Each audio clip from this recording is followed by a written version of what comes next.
The lip jutted from Outpost Blackthorn's eastern wall like a stone finger pointing toward the zone. Kael sat with his legs dangling over the cliff edge, watching sunset paint the Cascade's twisted landscape in shades of amber and crimson. Below, gravity-defiant trees grew sideways from vertical rock faces while patches of visible sound drifted like luminous fog between the branches. This had always been his thinking place. Tonight, he'd come here to attempt something that might be the stupidest decision of his short life. "Are you there?" He spoke aloud, feeling ridiculous talking to empty air. Silence stretched for long moments. Then, faint as whispered static.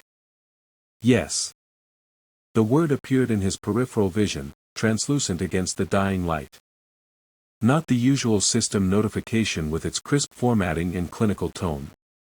This felt different, hesitant, almost fragile. "What are you?" Kael's breath misted in the evening chill. "Really? Not the classifications and power levels. What are you underneath all that?" "I don't know." The pause before the response felt significant. Like it was searching for concepts that might not exist in its vocabulary. Broken. Lost. Hungry. You keep calling yourself hungry. But it's not just food, is it? It's survival. Yes. If I don't feed, we both die.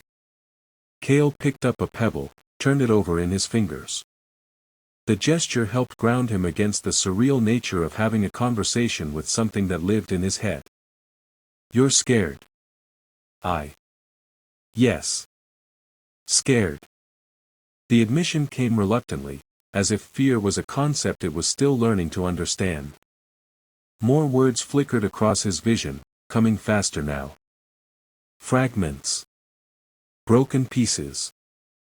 I am one of 7. 7 fragments of what? Don't remember. Something larger. Complete. We were fleeing.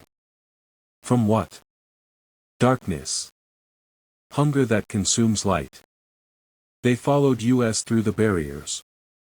A chill ran down Kael's spine that had nothing to do with the mountain air. The fracture hadn't been an invasion. It had been an escape attempt. Something had been chasing these entities across dimensions. The others like you, the other fragments. They're out there.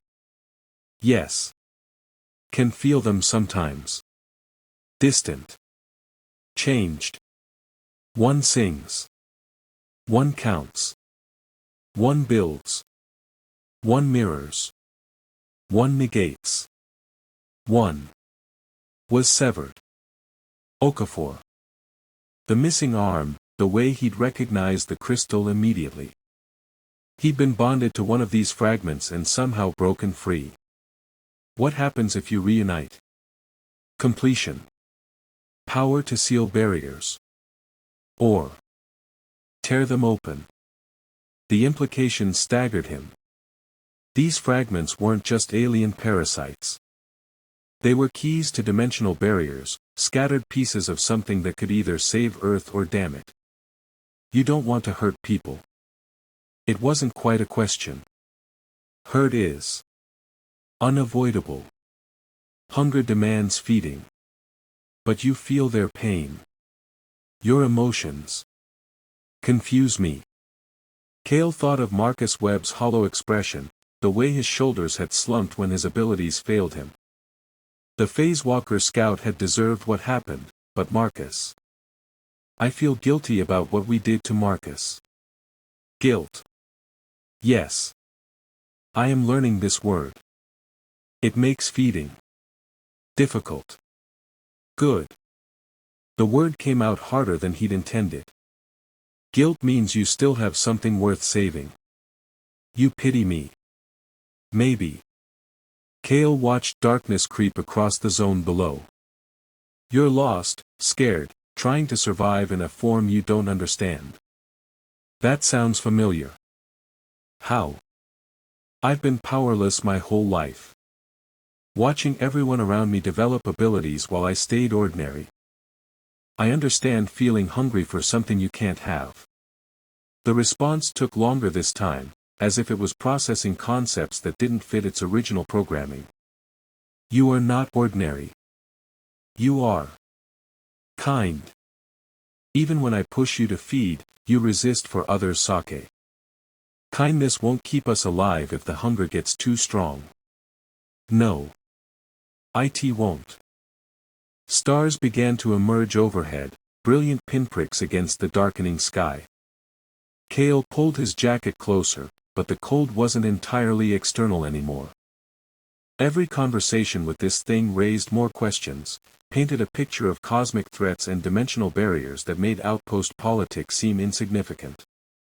Can I ask you something personal? Yes. What should I call you? System feels wrong now. A longer pause. When the words came, they carried something approaching uncertainty. What is your name? Kael. He said it aloud, the sound carrying across the empty cliff. Kael Morrow. The response came after a silence so long he thought the connection had been lost. When it finally appeared, the text seemed to glow brighter against the darkness. Kael. I will remember this. When I consumed worlds, I had no names to remember. Ice water flooded his veins. The casual mention hit like a physical blow, recontextualizing everything that had come before. This wasn't just a lost refugee intelligence. This was something that had devoured entire planets.